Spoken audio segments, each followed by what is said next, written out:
And there we go, all finished and ready for the big guy. Before we jump into the video, I just want to quickly explain to you why frilled lizards are my favorite reptile. Bottom line is their personalities. They're high strung and typically don't like to be seen, touched, spoken to, conversed with. But once you kind of socialize them, tame them down, and they start getting used to you, they're honestly, in my opinion, the best lizard you can have. They're not too big where they're going to scratch you up, but they're not like a bearded dragon where you kind of have to be careful. They're not an arboreal lizard, so you can't just walk around the house with them. I mean, Gizmo, I can put him on my shoulder and forget he's there and just wander around and do whatever I want. He will stay there. He might move around, but he's not going to fall off. He's not super heavy. He's not going to hurt me. They're just the best lizard, in my opinion. Not the best reptile. We'll reserve that for another video, though. Okay, so we've jumped forward in time. We're here the following day, and this is the update. I've given it 24 hours to dry.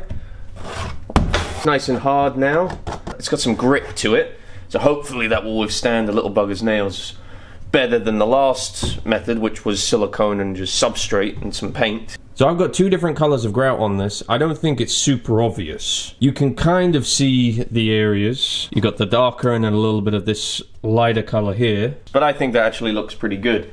So I think in the future when I do these, because I've got quite a few of these planned to come up, I'm probably going to be getting maybe 3 different colors of grout and then doing the grout as the highlights rather than paint. I had a couple of concerns with this background because Gizmo over time has clawed the crap out of it, that it might not cover very well, but I think it actually gives it a decent texture. All of this is just his claw marks, but it actually kind of gives it a texture, so it's not just flat like it was when I did it before. So maybe when I do this again in the future with other backgrounds, I'll let him claw it for me so that I don't have to do all the cutting. Yeah, we'll see how that works. But anyway, the next step on this is to do some highlight painting. I just want to paint some of these indents to a darker color so that it kind of pops when you look at it. And then I want to do a little bit of green and the odd spot to kind of emulate moss. Seeing as I've got like some areas like this, it kind of already has a mossy kind of look to it. So maybe if I add a bit of green paint, that will look good. So I'm going to paint it today,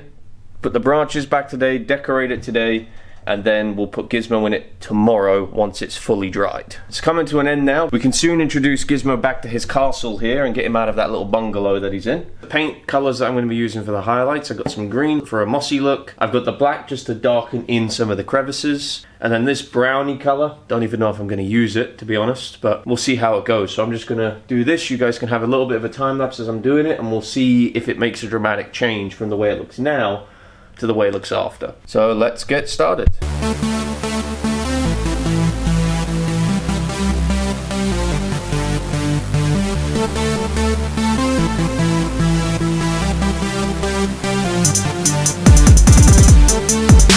So here we are, done with that aspect of the background. I think it's turned out pretty nice. A few things I would change. The black paint I used has kind of this shine to it, which is a nice detail, but I think like a plain black or matte black, just a darker black color would have been better. For an area like that, it looks pretty cool, but then for like highlighting, it doesn't really show much of an effect. And I think the green's a little bit too bright, and I think the brown is a little bit too bright as well. So a darker green and maybe a darker brown with a dark black, I think that would probably be the best combination, along with a darker grout. Because this enclosure is super bright, right? You can see it's insanely bright because of that LED up top. So I think I could get away with going even darker next time, and that would look better. I think it would look a bit more realistic if the background was a tad bit darker uniformly, so all the paint and the grout a little bit darker. Let me know in the comments what you think. I'm going to let it dry for a few hours. I'm then going to put his branches back, put his decorations back. I got him some new decorations that I'm going to put in because some of his other ones are 2-3 years old now, so it'll be a nice spanking new enclosure. He's probably going to hate it for the first week because that's what they're like.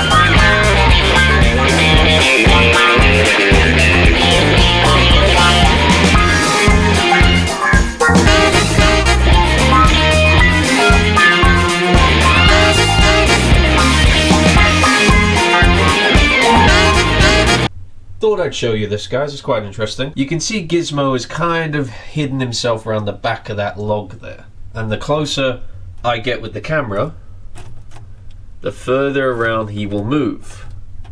Based on what I've observed, this is their fondest method of hiding. They just rotate themselves around the branch away from you, and then once you leave, they'll pop their head back out. But while I'm sitting here, he's probably not going to do it. It's not because he doesn't like me, it's just it's a new setup, and he's a little stressed out about it. Don't worry there, buddy. It's only for another day.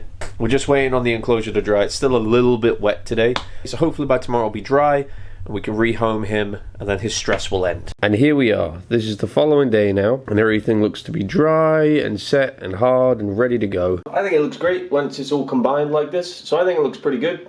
He's got his twigs back. I'm using the same branches he had previously, but I've got a bunch of new decorations in there. I do not use live plants with him because he doesn't appreciate them and he just decides to re-garden them and doesn't understand how gardening works. Thinks he can just take the plants up and then just leave them. So he gets fake plants from now on because I'm bored of having to replant and replant and replant. So we've got his water bowl, got his food bowl. This is what I use to mist his enclosure. I've used reptile misters in the past, but they always break. And they're quite expensive. So these things are cheap and they do the exact same thing. So if this breaks, this cost me $30. If it breaks, I just buy another one for $30. So it just makes it easier. In terms of lighting, I've got an LED strip up there. I've got his 2 mercury vapor bulbs. That little bulb up there in the corner is a ceramic heat emitter, which turns on when the other 2 lights turn off at night. It's been 3 days since I painted this, so it's dry, there's no fumes left, it's all good. I've let it air out by keeping the doors open, and then obviously it has that at the top, and then this at the bottom for ventilation as well. So I think we're good to move it back into position, and then introduce the big guy, and then see what he thinks. Gonna turn off this red light.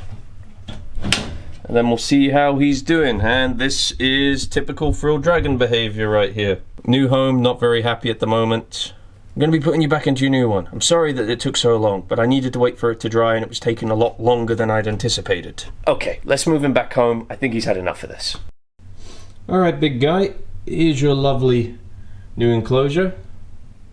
Let's get you back in there.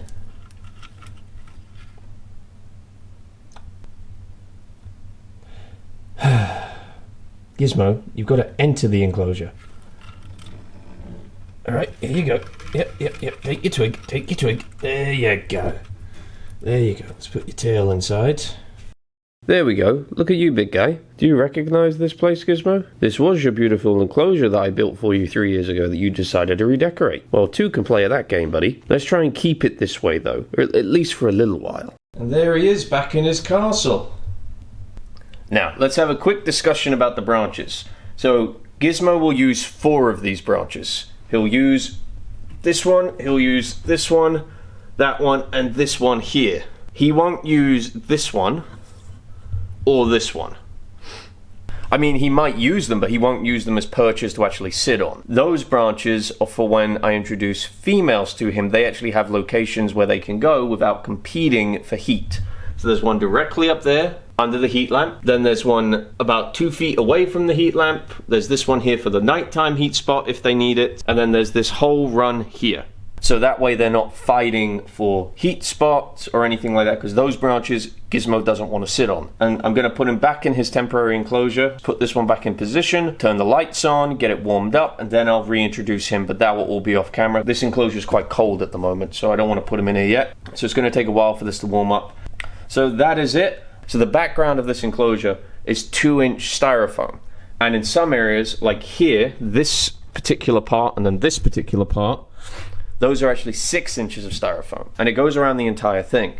So this enclosure, once it gets up to temperature, and it maintains that heat for hours and hours. And same with humidity, it seems to hold the humidity very, very well. So I'm happy with the outcome of this. Gizmo seems to be overjoyed. And now for the last step, the name tag. Completed. I've just put his enclosure back into position. Mister is on. Food is ready to go. And here we have it, guys. The first project of the channel completed. Gizmo's enclosure update finished. So Gizmo's overjoyed with his new enclosure, by the way. Right, Gizzy? What are you looking at? There's nothing up there. No. We were just having a quite in-depth conversation before I turned the camera on, but he's a little camera shy. So we probably won't be hearing too many words from him. Maybe the odd hiss here or there. So Gizmo here is about 4.5 years old, as I said in the last video. So he's of breeding age, but we're missing something. The girls. And these two girls are in need of a new enclosure. Not enclosure modification or edit, an enclosure build. We're going to be building these two a brand new spanking home. Go on the shoulder. I will run you a bath. We'll get this skin off of you.